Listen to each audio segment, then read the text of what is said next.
Bien, y de inmediato arrancamos con nuestro tema de fondo, y es que según el último censo realizado por el Instituto Nacional de Estadísticas y Censos, en el 2011 en nuestro país residen 104.000 indígenas, los cuales mantienen muchas carencias en temas de salud, educación, territorio, entre otros.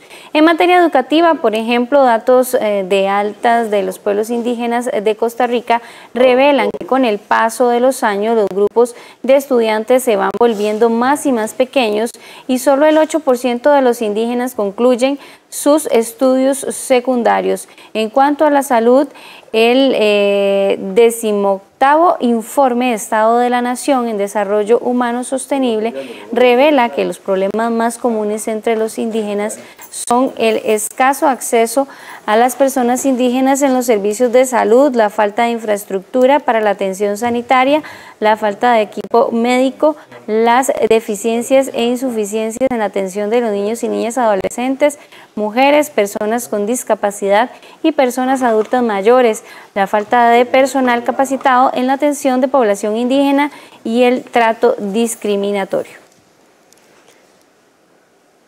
Apoyar la lucha que se está llevando.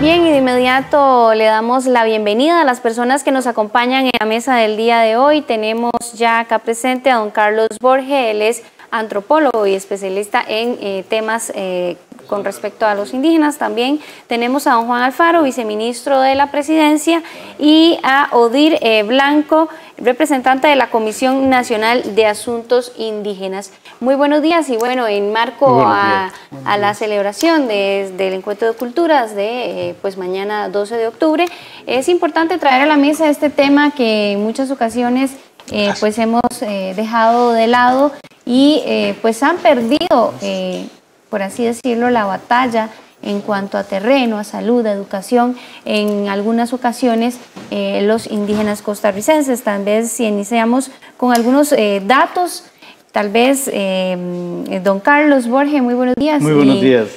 Y tal vez si usted pues nos ayuda iniciando con esta mesa, con este tema, con algunos datos, ¿verdad?, de lo que es la población indígena propiamente en nuestro país. Muy buenos días. Muy buenos días.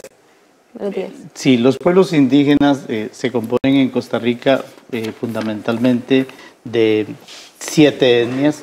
Digo 7 porque a los bribris y cabécares los antropólogos y ellos mismos se categorizan como una sola etnia, 2 tribus de una sola etnia. Valga decir que es la mayoritaria del país y la que ocupa más territorio. Los bribris y cabécares son aproximadamente 35.000 y ocupan casi 240.000 hectáreas, que rodean a otras 300.000 hectáreas que son parte del sistema de áreas silvestres protegidas Parque Internacional La Amistad, Chirripó. Por lo tanto, esta etnia es la que ha conservado 500.000 de hectáreas que le aportan a Costa Rica en la conservación frente a cuestiones como el cambio climático. Luego tenemos otras etnias más pequeñas como los Nobe, los Boruca, los Térraba, los Malecu, los Huetares y los Chorotegas. El censo siempre tuvo un sesgo, y tengo una aclaración que hacer.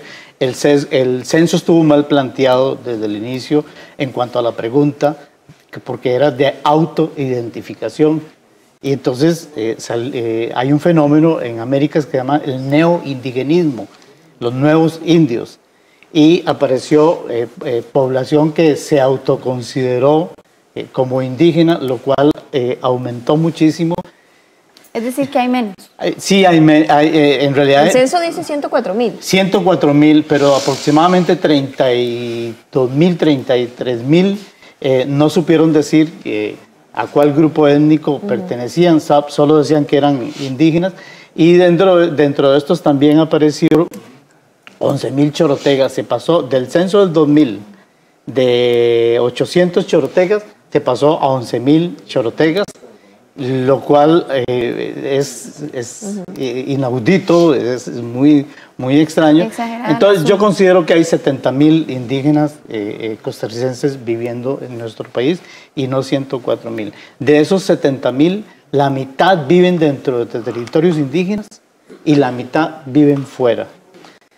Y aquí es algo importante que quiero poner en la mesa para que los compañeros también aporten, es que cuando vemos los índices de desarrollo, cualquiera que sea, en Costa Rica manejamos 5 índices distintos de desarrollo, los pueblos indígenas salen como los peor posicionados.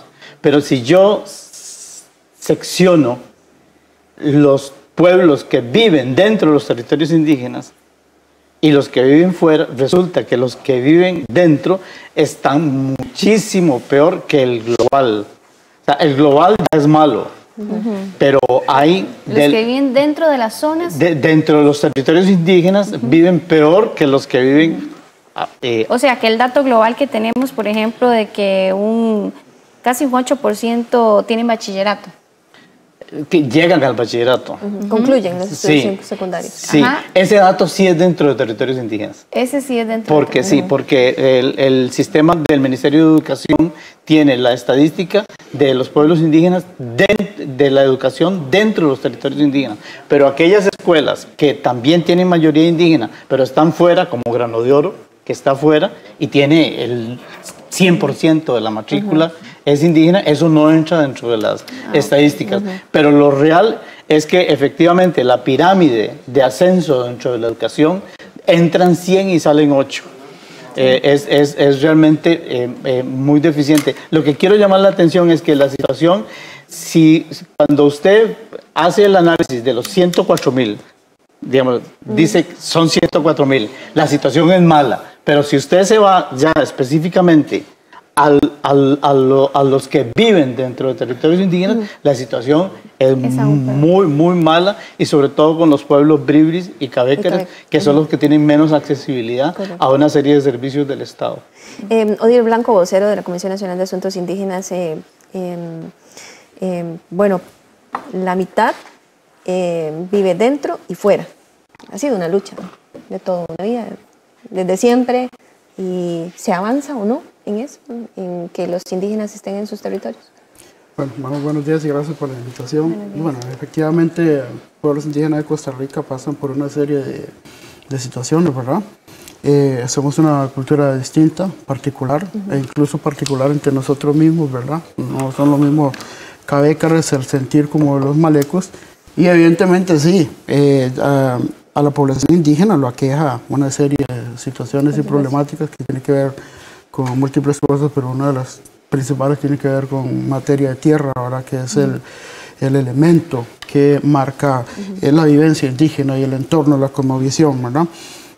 Sí, hay un problema serio en las comunidades indígenas en términos del tema de la tierra, y esto, pues, por supuesto, incide enormemente en que si un indígena se queda en el territorio o sale a buscar formas de vida, ¿verdad? Nuevas oportunidades. Y esto es claro en todos los territorios, en el territorio maleco igual, ¿verdad? La falta de tierra es un elemento fundamental e incide también para que la juventud hoy por hoy tenga que salir del territorio. Eso implica abandonar su familia, ¿verdad? Eso implica adoptar otro tipo de vivencia también, adoptar nuevos esquemas de vida, y pues por supuesto esto viene y choca con lo que es la esencia del territorio, digo, de lo que es la cultura. Se ha hecho importantes avances, ¿por qué no? Hay que decirlo también. Creo que, ahora que veo al viceministro aquí, es importante decir el trabajo que se está avanzando con el tema del INDER y el plan RTI, ¿verdad? Que tiene que ver con el tema de la tierra, la cual también CONAI participa de pleno, y siendo un elemento fundamental, también es prioridad para el territorio. Pero lo cierto es el caso que sí, evidentemente, como lo decía don Carlos, hay un montón de problemas, ¿verdad? A nivel de educación y salud, y que evidentemente todo esto es un problema que viene de la integralidad indígena, ¿verdad? O sea, a la hora de indígena se habla de múltiples factores que inciden o que aportan para que ese indígena pues tenga los derechos como indígena. Los problemas de los territorios indígenas suceden en donde están las comunidades indígenas, o en alguna parte se concentra más esos problemas. Salitre, por ejemplo, hace 1 año, 2 años, fue algo terrible, bueno, y que termina lamentablemente con la muerte de Sergio Rojas, uno de los líderes de esa zona. Sí, evidentemente, digamos, hablando del tema de la tierra, es un problema común de los 24 territorios indígenas. No obstante, cada uno de los territorios tiene sus propios datos, ¿verdad? Sí. Hablando en el término de la tierra, digamos, por ejemplo, hablar de Telire, de tierras, y hablar con el Malecu es totalmente distinto, ¿verdad? Mientras en el territorio Malecu podemos estar hablando de que tan solo el 15 o el 20%, por decirlo así, está en manos de los indígenas, no, el 85%. Estamos hablando que en Telire podemos decir que el 100% está en manos de ellos, ¿verdad? Y entonces difiere, ¿verdad? De acuerdo a la zona donde estamos. En el caso de Telire, pues digo, de Salitre, evidentemente fue un hecho muy lamentable que tiene que ver con esa lucha de la posesión de la tierra. No obstante, hay todo un discurso alrededor de lo sucedido, lo que podemos decir y hemos dicho como CONAIE, que se lamenta evidentemente este tipo de sucesos que le puede ocurrir a cualquier hermano indígena, ¿verdad? No obstante, son formas de llevar a cabo la lucha sobre las tierras, ¿verdad? Hay comunidades indígenas que dicen que no, que vamos a ajustarnos a la legalidad y hablar con el gobierno, sentarnos con el gobierno para seguir avanzando en este proceso. Y hay otras poblaciones también, o comunidades indígenas, que indican que en razón de que el gobierno no ha respondido, entonces han tomado otro tipo de lucha, otro tipo de mecanismo que tiene que ver un poco con lo que pudiéramos estar hablando con el compañero indígena que fue asesinado, Sergio Rojas, pero en fin, todo confluye a que es un problema de la tierra, ¿verdad? Y que pues hoy, de alguna manera, el gobierno de la República ha dado directrices y por lo menos programas, en el caso del plan RTI, que de alguna manera viene a abordar el problema, y que eso no va a ser una solución de hoy a mañana, ni a 2 o 3 años, ¿verdad? Estamos hablando que es un problema que viene desde hace mucho tiempo, sí. Lo que sí hay que llamar la atención, efectivamente, es que a raíz de este problema, estamos enfrentados en las comunidades indígenas con los indígenas y no indígenas, ¿verdad? Ha habido una lucha interna y eso creo que ha llevado a marcar muchos problemas internos en las comunidades, y que es una situación que está pendiente, porque por lo menos ya tenemos programas o por lo menos iniciativas que nos permiten ya ir por lo menos generando insumos para tomar decisión en qué es lo que se va a hacer en el tema de la tierra para las comunidades indígenas. También tenemos a don Juan Alfaro, viceministro de la Presidencia. Don Juan, la pérdida del terreno indígena ha sido a lo largo de los años, a lo largo de los diferentes gobiernos también. Nos gustaría que se nos explicara un poco, ¿verdad?, por qué se ha presentado esto y las acciones que está haciendo propiamente este gobierno, como bien lo decía Odile, para ir recuperando el terreno indígena. Claro. Bueno, primero que todo, saludar a todos los televidentes, a las personas que siguen por la emisora. Majue, Capilla, Mimarama, Odile, territorio Malecu, ¿cómo están todos en idioma Malecu? Decirles, antes de atender la pregunta, y enviar un cordial saludo a todas las personas de los pueblos indígenas, tanto del país como de las diferentes regiones del continente y otros que estuvieron presentes en la PRECOP, que concluyó el día de ayer, con una fuerte participación indígena, con un espacio dirigido y construido por ellos mismos. Tuvimos la oportunidad de estar en La Maloca, que fue un espacio, una casa grande, en la que ellos tomaron decisiones a partir de todo este proceso en la PRECOP, y que eso también abre un parteaguas y que les va a permitir también, ya comprometido por Chile, tener un espacio especial para los pueblos indígenas en la COP25, que va a estarse realizando en Chile el próximo año. El problema de la tierra no es un problema de Costa Rica, es un problema regional, un problema en el que incluso algunos países aún no terminan de reconocer territorio ancestral. Costa Rica y, bueno, el Estado ha definido a partir de diferentes criterios, ¿verdad?, que podríamos estar en desacuerdo por la definición, la delimitación y el área, pero lo cierto es que Costa Rica avanzó con la delimitación de territorios indígenas, de 24 territorios indígenas, los cuales tienen disparidad, digamos, en los porcentajes de tierra que tienen en posesión. Ya decía bien Odir algunos ejemplos de esto, y tampoco es un asunto que viene de los últimos 10, 15 años, es un tema de 500 años. Y ya no específico, digamos, desde un punto de vista occidental, pues traerlo un poco, digamos, a lo que es la delimitación de la ley indígena en el 77, como para continuar garantizando, digamos, ese ejercicio de legalidad. Sin embargo, hoy sigue siendo un problema el tema del saneamiento. El Estado costarricense, si bien es cierto, hizo las delimitaciones respectivas, no se gestionó el saneamiento territorial debido, no se entregó en forma plena, de manera tal que los pueblos indígenas puedan hacer uso efectivo y goce pleno de ese derecho a la tierra, de acuerdo a la pertinencia cultural y a su cosmovisión.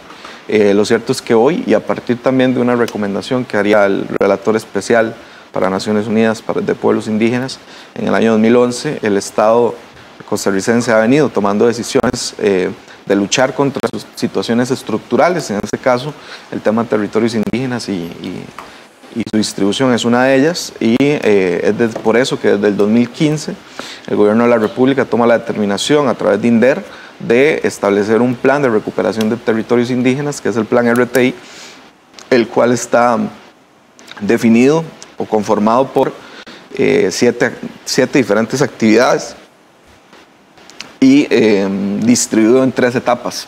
Como son 24 territorios indígenas, en 3 etapas, cada etapa a razón de unos 7 o 8 territorios indígenas, y ahora mismo se ha estado avanzando plenamente en la primera etapa.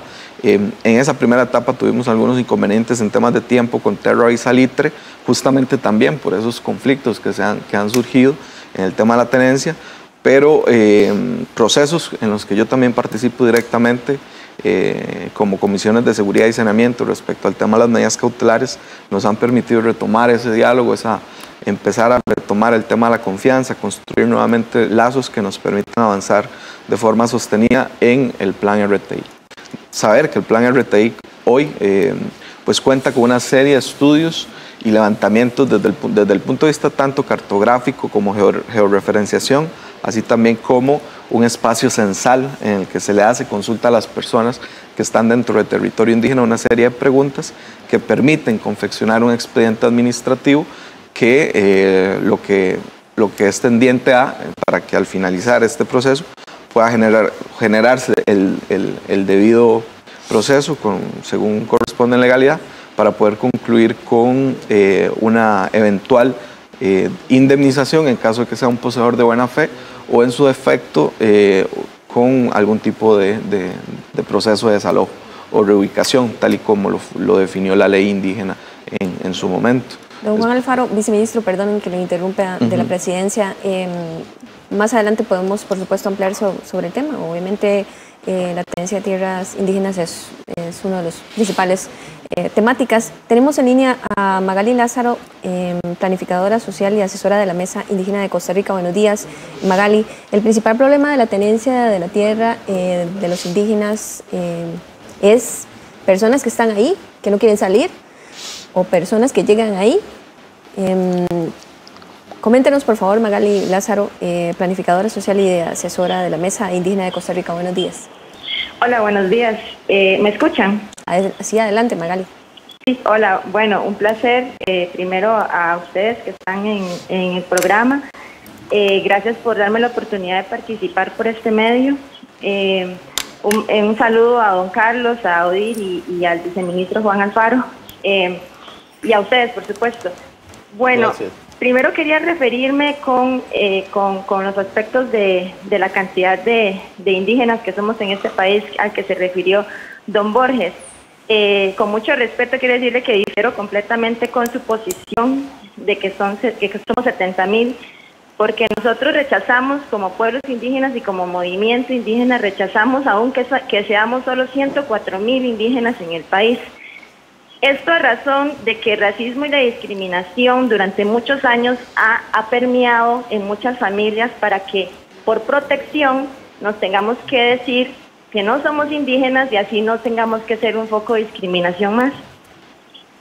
Entonces, se han dado procesos, por ejemplo, la misma Mesa Indígena acompañamos esta nueva iniciativa del INEC para que se pudiera presentar en la herramienta del censo esta pregunta. Sin embargo, hay muchas cuestiones que se salen de las manos para lo que es identificación, por ejemplo, con los chorotegas. Y además la pregunta, pues, quedó como algo muy fácil de decir quién es o no es, cuando las cuestiones identitarias indígenas corresponden a otras bueno, dependiendo de cada cosmovisión, a otras características y a otras cualidades que nosotros como pueblos definimos en colectividad. ¿Conoce el número aproximado, Magali? Perdón, bueno, no, eso es lo que pasa. Nosotros tenemos iniciativas a nivel de los territorios. Por ejemplo, los NOVES hicieron un esfuerzo antes de que se hiciera este nuevo censo. Antes del 2011 hicieron un esfuerzo interno y territorial para poder hacer eso. Ahorita hay un esfuerzo, bueno, ya se publicó por parte de los Terrabas una herramienta, unos datos,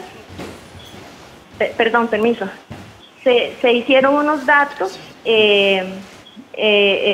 perdón, es que me están llamando la atención por estar en otro lugar para tener silencio, porque es que estoy de viaje para mi pueblo en Boruca, entonces no se preocupe. Disculpen. Bueno, los datos la base de datos que el territorio Terraba acaba de estrenar y que justamente don Juan Alfaro lo estuvo acompañando y por medio del Tribunal Supremo de Elecciones estuvo evidenciando. Estos son otros mecanismos y otras técnicas que se acercan un poco más a encontrar estos números, porque son, pues, por esa dispersión que tenemos y por estas particularidades de concebir quiénes sí somos indígenas, que depende de cada cosmovisión también. Entonces, pues para poder tener un número exacto necesitamos seguir adelante con estas propuestas de identificación desde nuestras comunidades y desde nuestras formas tradicionales de definirlo. Y sobre las tierras, pues por supuesto que no vamos a repetir lo que dicen los compañeros, pero es una realidad. Nosotros, pues, es el tema principal, la tenencia de tierras en nuestros territorios. Es cierto que Costa Rica avanzó desde hace muchos años en el reconocimiento territorial, pero también es cierto que tenemos muchos años de estructuras fuera de nuestra cosmovisión también, como las asociaciones de desarrollo y toda como nuestra gobernanza, nuestros gobiernos locales propios, indígenas, fueron completamente traslapados por una organización impuesta, y esto también tiene que ver con esa pérdida de territorio que tuvimos, porque es parte también de la gobernanza nuestra. Motivar al ministro Juan Alfaro, porque hasta el momento, aprovechar que está en la sala, hasta el momento realmente estos procesos, pues llevarlos y concretarlos como están tratando este gobierno en la actualidad es una cuestión muy compleja, porque la situación de violencia sigue en los territorios. Hemos perdido a nuestro hermano Sergio, con mucho dolor lo recordamos, y estar al mando de situaciones políticas que tienen que dar solución a estas situaciones estructurales, pero al mismo tiempo vivir la desesperación y tener estas situaciones a nivel territorial, pues por supuesto que para muchos de nosotros es difícil. Y entonces, pues alentarlos a que sigan adelante con nuestras propuestas, pero que también se acerquen directamente al trabajo local, al trabajo territorial que los líderes indígenas están realizando, para también llevar un poco de paz y tranquilidad a las familias en los territorios que están viviendo ahorita estas situaciones de violencia. Bien, agradecemos muchísimo a Magali Lázaro, quien nos ampliaba un poco el panorama desde pues las zonas indígenas. Sí, hay dos puntos, perdón, Jennifer, hay dos puntos, disculpa que te interrumpa, hay dos puntos muy importantes que señala Magali Lázaro, que no son 70,000, no son 104,000 indígenas, don Carlos, y eso también Sería un problema, considero, a la hora de planificar, desarrollar iniciativas o planes para las poblaciones indígenas. ¿Me equivoco o no? Sí, en estas cosas de planificación y también entra la política. Y por supuesto, políticamente, a veces es más importante demostrar que somos más en términos de por los votos, etcétera. Y entonces hay organizaciones que impulsan que ojalá fuesen más indígenas. La pregunta que se hizo, siempre dije, fue equivocada porque se basó en el concepto de identidad. En ciencias sociales el concepto de identidad no lo podemos operar, no es operativo. El que sí es operativo es el de pertenencia, que es lo que hicieron ahora en Terra, que se basó, el censo que se hizo en Terra, se basó no en identidad, sino en pertenencia. Y es la comunidad definiendo quién pertenece y quién no pertenece. Ese número de Terra, por supuesto que para mí sí es certero, porque es el colectivo el que está, y no el individuo, el que está decidiendo quién es y quién no es indígena. Porque yo la explicación que encuentro de por qué salieron más indígenas es porque los pueblos indígenas, por dicha y gracias a Dios, también tienen algunas ventajas de parte del Estado, como los bonos de vivienda, como las becas escolares, como el seguro del Estado, y entonces en algunos lugares, y además el acceso a la tierra. Muchos no indígenas, por ejemplo, en Terra se pasó de un censo al otro, de 600 indígenas a 1.600 indígenas de un censo al otro. Por supuesto que eso eran un montón de colados que no son indígenas, pero que querían, ante la pregunta, decir si soy indígena para tener derechos de este tipo. Lo que voy más concreto yo es que los que, según el censo, los que viven en territorios indígenas, y es donde el Estado le presta atención, que es los que viven dentro de territorios indígenas, son aproximadamente, en el censo del 2011, 35.000 personas que viven dentro de los territorios indígenas, de los cuales el 80% son bribris y cabécares. De los 35.000 que viven dentro del territorio, son bribris y cabécares que viven en 11 territorios indígenas de la cordillera de Talamanca. Y los números hay que tenerlos claros, igual en cuanto a tenencia de la tierra, etcétera, que coincido con los colegas. Es un problema el más serio, es general y es estructural, no es culpa de este gobierno, no es culpa del anterior gobierno, sino que viene siendo arrastrado por el Estado, no por los gobiernos. Aquí quiero diferenciar que el actual gobierno, yo le reconozco una actitud muy positiva, pero al Estado costarricense no. El Estado como su conjunto no tiene una actitud positiva y proactiva para resolver el problema de tierra de los pueblos indígenas. Bien, don Juan Alfaro, viceministro de la Presidencia, usted hablaba de este programa desde el 2015 de recuperación de tierras. Sin embargo, Magali decía algo que tiene también pues muchísima validez, cómo evitar la violencia dentro de los territorios indígenas, como es el caso de Sergio Rojas. Sí, bueno, primero que todo, que como Estado, como costarricenses, como una gran familia que comparte este espacio de territorio, pues lo primero es seguir o continuar, digamos, teniendo acciones afirmativas en contra de cualquier tipo de discriminación. Hay algunas sensaciones dentro de los territorios que están cerca o las poblaciones que están cerca de territorios indígenas, como en las que no siempre se siente o que más bien no se vive más plenamente, digamos, este tipo de acciones. Pero es alentar eso, alentar el que como costarricenses todos primero nos sintamos más cerca de los otros y evitemos cualquier tipo de discriminación. Y pues por supuesto, cuando hay temas de algún modo que pueda entenderse como de intereses económicos respecto al tema de la tenencia de la tierra, pues siempre puede surgir una interacción que puede terminar en conductas violentas, que eso pues por supuesto no es para nada aceptable. Desde el gobierno de la República nosotros hemos venido gestionando correctamente el tema de lo de las medidas cautelares en los términos en que la Comisión Interamericana de Derechos Humanos las definió. Por supuesto, un hecho tan atroz y lamentable como fue la muerte de Sergio Rojas, nos hizo un llamado de atención para redoblar esfuerzos, y así lo hemos venido haciendo desde marzo de este año. Yo personalmente he estado coordinando el trabajo en conjunto con el Ministerio de Justicia en lo que es la DINARAC, que es la Dirección de Resolución Alternativa de Conflictos, y pues nos hemos hecho acompañar, por supuesto, del Ministerio de Seguridad Pública, la Cancillería tenía una participación también, y el INDER, por supuesto, en todo ese proceso de saneamiento territorial.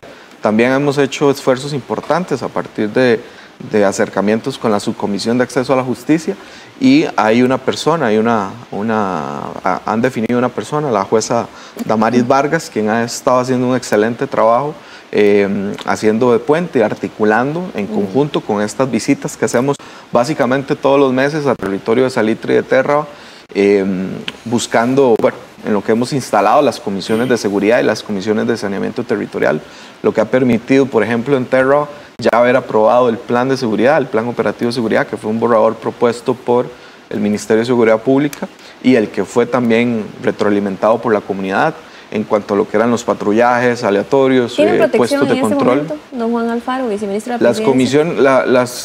Las medidas cautelares no es una medida de protección personal para todas las personas indígenas. Es una protección en la que el Estado primero debe garantizar la protección y la garantía, digamos, en términos generales, estructurales. Lo que pasa es que usted no soluciona situaciones de violencia, llegando incluso a disponer de muchísimo recurso policial en la zona. Usted, el problema, el conflicto como tal, estructural, primero para trabajarlo hay que conocerlo, y para conocerlo hay que entenderlo, digamos, desde su raíz histórica, y para solucionarlo definitivamente un elemento básico va a ser el tema del saneamiento territorial. Eso significa el generar los estudios que te permitan con garantía decir qué persona y qué persona no tiene derecho de estar ahí, y qué persona que no tiene derecho a estar ahí debe ser indemnizada, debe reconocérsele algo por parte del Estado para que salga del territorio, y que otra persona podría ser reubicada, ¿verdad? Pero es que en el tema también de las reubicaciones, porque hayan personas que no tienen derecho a estar ahí, hay dos situaciones. Está la situación de una persona que podría tener un poder económico o un poder adquisitivo amplio, en el que incluso podría haber adquirido una gran extensión de terreno a un precio incluso muy bajo para llevar a cabo actividades económicas, y que lo adquirió sabiendo que era prohibido. Eso es diferente a una persona de bajos recursos que por diferentes situaciones llegó ahí, tal vez no tiene ninguna otra propiedad en el país más que 500, 400 metros dentro de un territorio indígena, y que cuando el Estado deba retirarlo de ese lugar, también le va a estar generando un drama a esa persona. Entonces, por supuesto que como Estado tenemos que pensar en varios tipos de situaciones. O sea, no es un tema de blanco o negro, hay todo un prisma que hay que analizar, pero definitivamente hoy, con el plan RTI, estamos dando muestras concretas de querer solucionar un tema estructural. Sin embargo, soy consciente de que la velocidad debe ser un poco mayor, de forma tal que las comunidades y los pueblos indígenas en general tengan confianza del plan, porque si no, entonces los esfuerzos pueden ir encontrando algunos obstáculos en el camino. Ya tenemos listo el vocero del Ministerio de Educación Pública. Vamos a pasar un poquito a lo que es el tema de educación propiamente. Me gustaría oír que primero usted pues nos haga un pequeño panorama de la situación de educación en los pueblos indígenas específicamente, para así hablar con el vocero del Ministerio de Educación Pública. Sí, bueno, no, efectivamente, igual a las poblaciones indígenas en el tema de educación también es otro problema importante también que se aborda en tanto el gobierno como también en las comunidades indígenas. Creemos que ha habido avances muy importantes también, hay que reconocerlo, en materia de infraestructura, ¿verdad? En la adecuación curricular también, mediante la adopción del decreto del subsistema de educación, ¿verdad? Creo que hay que reconocerlo, que efectivamente ha venido por lo menos ya establecer un panorama un poco más claro para que las comunidades indígenas también se apropien, ¿verdad?, de un sistema educativo que desde siempre lo han tenido en los territorios indígenas. Para nosotros es fundamental ese avance, ¿verdad? Obviamente todavía persiste algún situación que resolver, principalmente en materia de infraestructura, ¿verdad? El panorama es muy claro al hablar del territorio indígena de Telire, como hablar del territorio indígena de Terra, Oruca, Guatuso, ¿verdad? El acceso, obviamente, prácticamente muy negado en el caso del territorio indígena de Telire, y que estamos hablando desde educación primaria y ni qué decir la educación ya formal o universitaria, ¿verdad?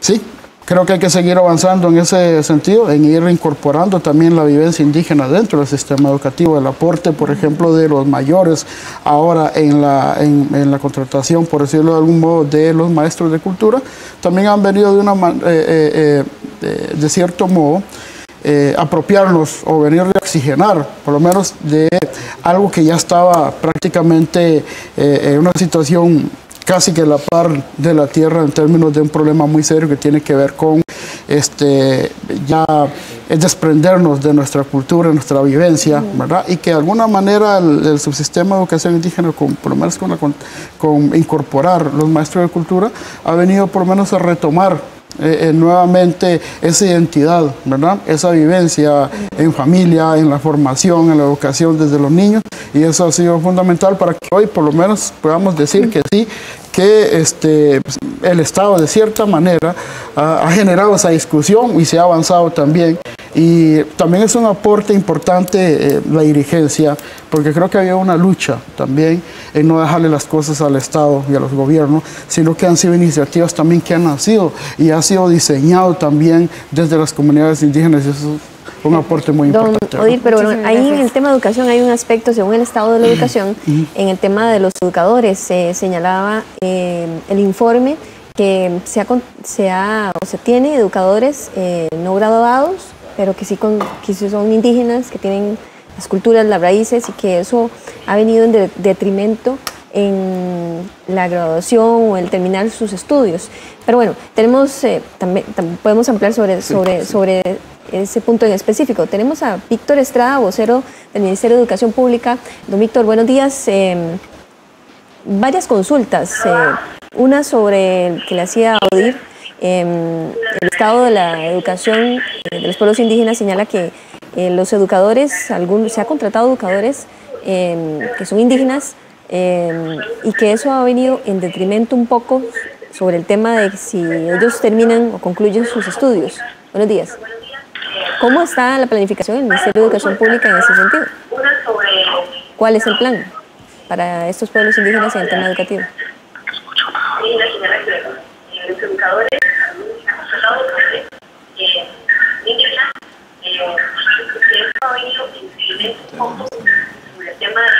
Don Víctor, ¿me escucha? Buenos días. Buenos días. Buenos días, ¿me escuchan? Sí, don Víctor, tal vez si le baja el volumen por el medio donde el cual nos está escuchando nada más. Sí, es que te copio, pero muy bajito, no te copio muy bien, vieras. Sí, ¿me escuchó la consulta, don Víctor? Adelante.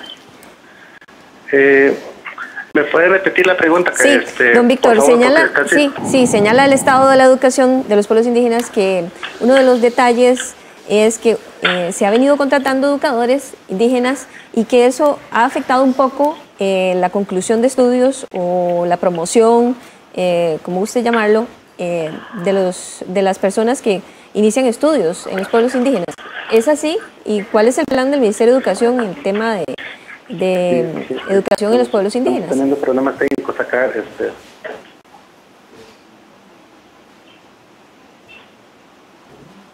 Tenemos problemas de comunicación con don José Víctor Estrada, vocero del Ministerio de Educación Pública. Y es que algunos datos también que se daba, el 23% tiene sexto grado, solamente el 5.3% cuenta con noveno grado. O sea, el continuar en el sistema educativo es lo que ha costado. Tal vez un poquito su referencia, don Jorge. Sí, bueno, este tema es un tema en que yo he trabajado muchísimos años, el de educación, por compromiso personal con los pueblos indígenas. Yo me inicié en educación antes de ser antropólogo. Yo soy antropólogo por trabajar en educación en Talamanca. gracias a los talamanqueños que me ayudaron en este sentido. Y la situación evidentemente ha mejorado muchísimo a cuando yo entré la primera vez a trabajar en 1979, 80, pero muchísimo. Sobre todo en el tema de infraestructura, en el gobierno de doña Laura, estaba el ministro don Leonardo Bernier, se avanzó increíblemente en infraestructura, pero increíblemente, con una arquitectura bellísima en casi todas las escuelas, así de premio para mí la arquitectura que hicieron. En el acceso hay mucho más escuelas. Hace 30 años en Chirripó no había una sola escuela.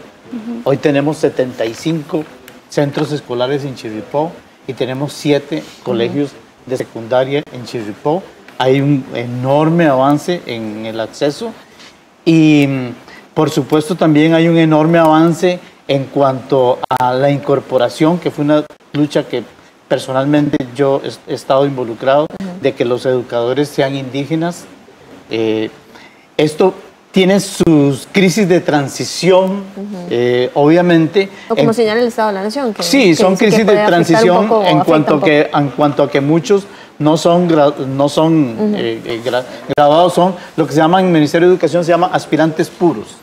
Entonces, creo que es más del 60% que son aspirantes puros, pero se ha avanzado muchísimo. En lo que no se ha avanzado del todo, y no es un problema de la educación en territorios indígenas, sino es un problema nacional, es en la calidad y en la pertinencia. La calidad es bajísima. Hemos hecho pruebas de muchachos que llegan a 7º año en Grano de Oro y no saben ni las operaciones básicas, ni leer ni escribir. Y así de serio, así de serio. Y es interesante que digámosle, existen en los pueblos indígenas diferentes grados de deculturación o de pérdida de cultura. Lo interesante es que entre más pierde un pueblo la cultura, más acceso y calidad de la educación tiene. Vea qué interesante. Sí. Entonces, Matambú tiene los índices más altos de educación, de no repitencia, de aprobación, etcétera, etcétera. En cambio, Teliri, que es el pueblo que podemos decir menos deculturado, tiene, bueno, hasta hace poquito no tenía escuelas. Ahorita tiene 4 escuelas en este momento. Ahorita hace 2 meses. ¿Debería existir un equilibrio? Debe existir un equilibrio, y aquí es donde viene el tema de la pertinencia. ¿O sobreponer eso a la calidad de la educación? O sea, el acceso es importantísimo, y eso lo estamos cumpliendo.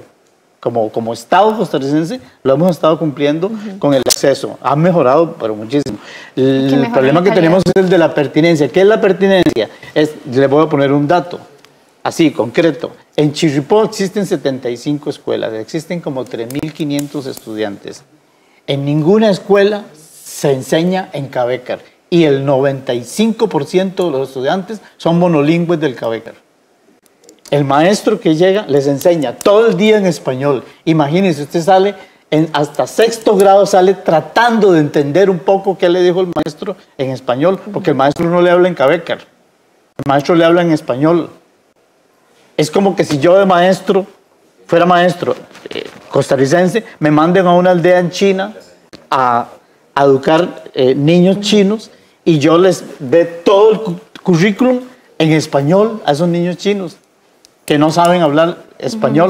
Eso es lo que está sucediendo en territorios como Telire, como Tainí, como Chirripó, como Bajo Chirripó. Entonces es un problema de lo que llamamos de la pertinencia cultural de la educación. En eso no estamos avanzando suficientemente. Gracias. Perdón que lo interrumpa. Vamos a hacer contacto nuevamente con don José Víctor Estrada, vocero del Ministerio de Educación Pública, a ver si nos escucha.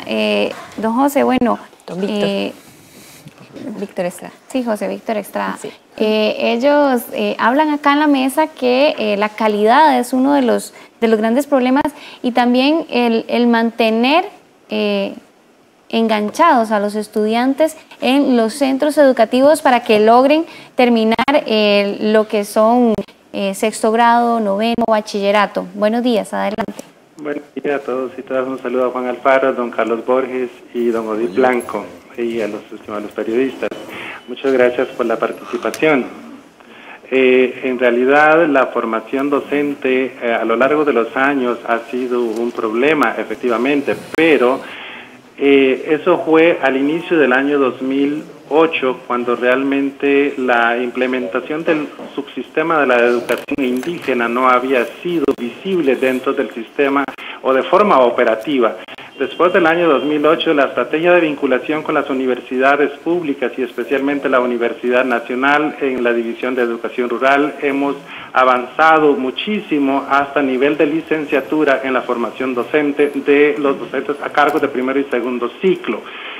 Tenemos una pequeña debilidad todavía y tenemos que buscar los mecanismos idóneos para la formación docente de secundaria.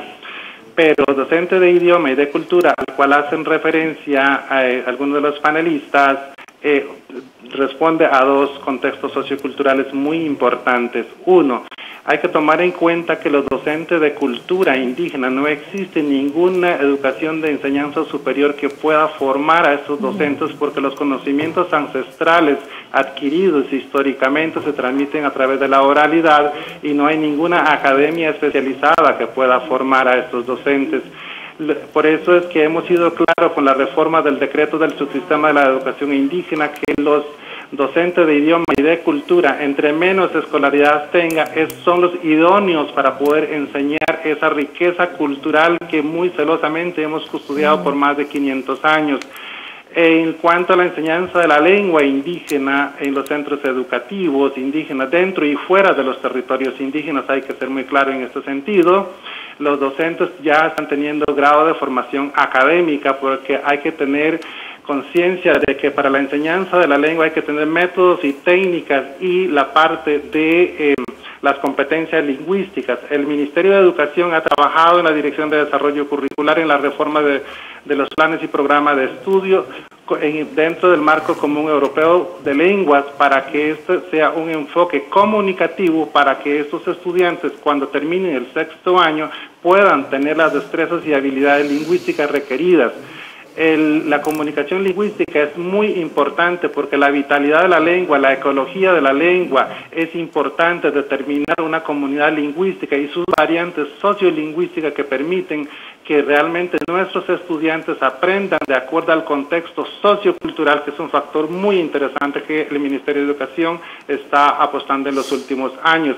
Y ahora con la transformación curricular por habilidades, estamos también tratando de que esas competencias sean una realidad a partir del próximo año, porque los docentes tienen que tener esta formación idónea para la transmisión de esos procesos de enseñanza de la mediación pedagógica para los estudiantes, y los más beneficiados van a ser nuestros estudiantes que van a estar en igualdad de condiciones que el resto de los idiomas que se enseña como el italiano, el francés o el alemán, que nuestras lenguas indígenas igual tienen esas condiciones, pero que a lo largo de los años no se le había dado esas condiciones, pero el avance significativo y la afirmación positiva dentro del Estado costarricense que estamos apostando nos tranquiliza de que vamos a preservar la escritura, la oralidad, las costumbres y las tradiciones en un marco de respeto, de diálogo y de construcción afirmativa dentro del Estado costarricense.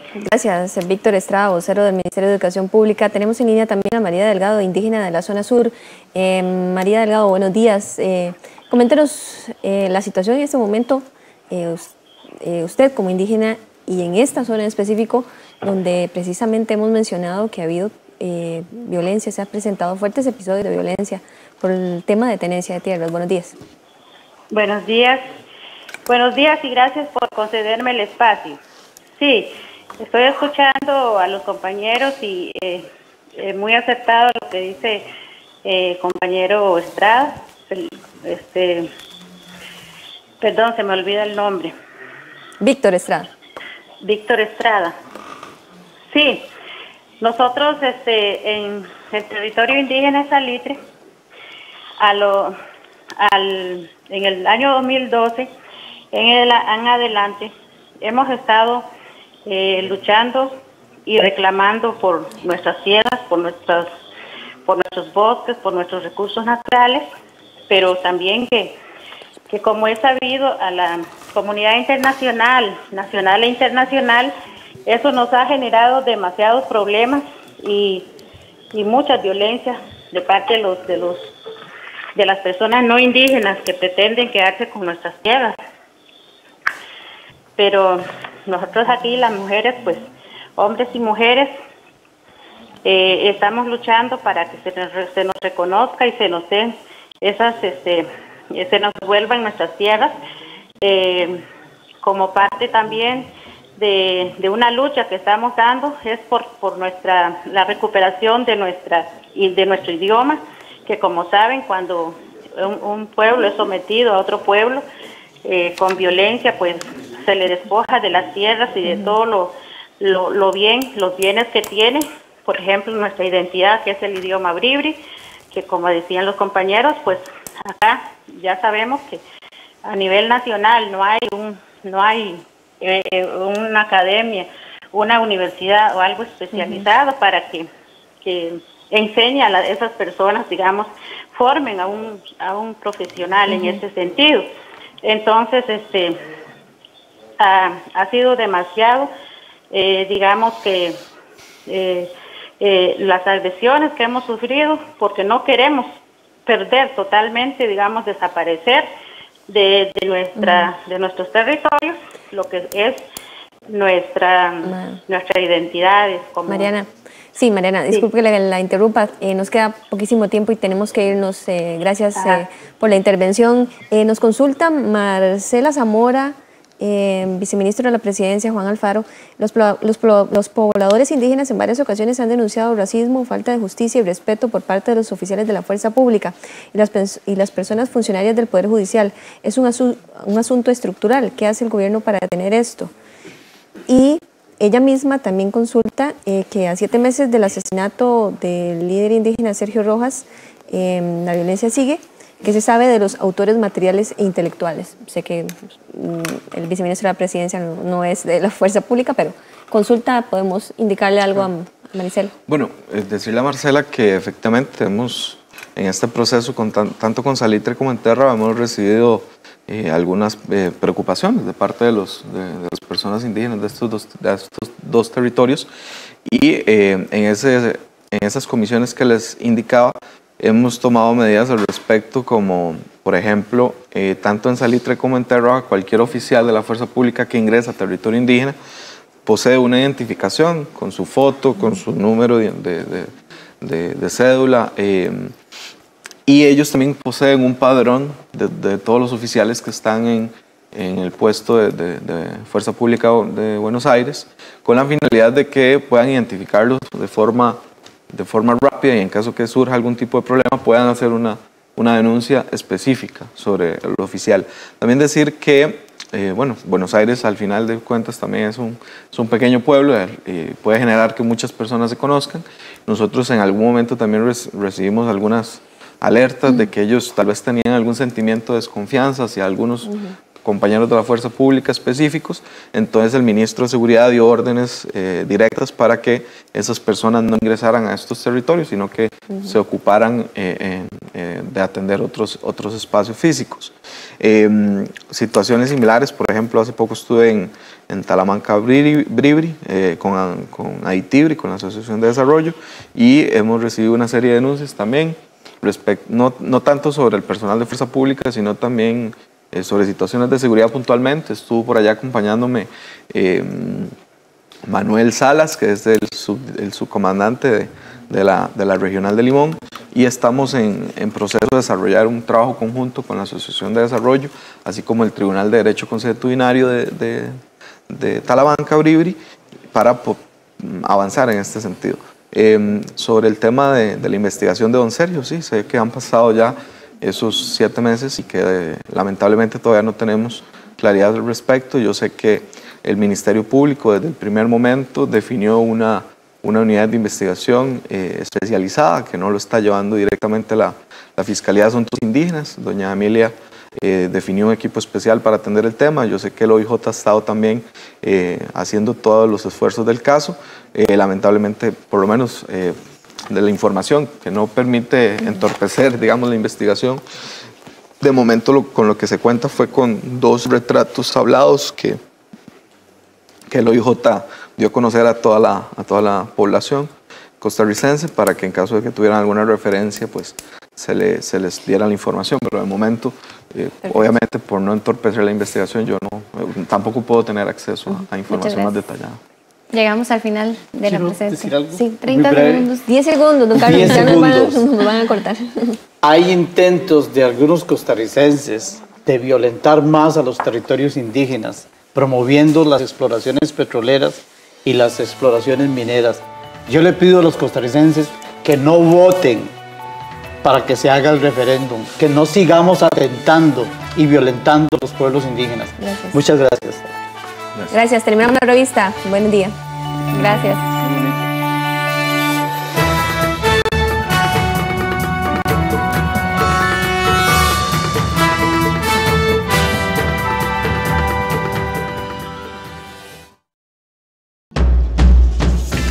A continuación, Promuévete.